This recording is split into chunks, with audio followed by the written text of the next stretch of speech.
Hello, so this video is how to clean your blender. So basically I use this blender every day, and upon cleaning it realized that there is a rubber ring, as it says, but that part which goes inside this, and then this goes inside this, and then this would go inside here, right? And then you would get your blender. All of this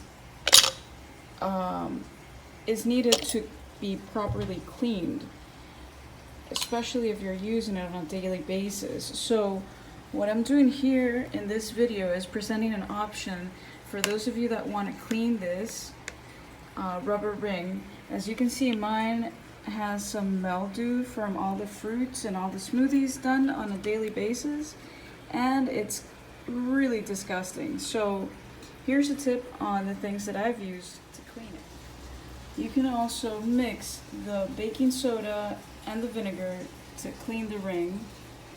And basically what I did is I put some baking soda in there and I splashed some vinegar, and as you can see, it does a chemical reaction where it just like bubbles.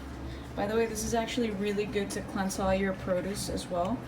So I'm just gonna go ahead and scrub it. You have to really scrub it hard to try to get it out, okay? Now you're gonna clean it with your brush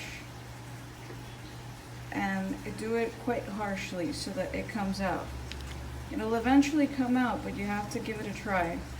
And like I said before, the vinegar here and the baking soda are completely natural ways of getting this mold off.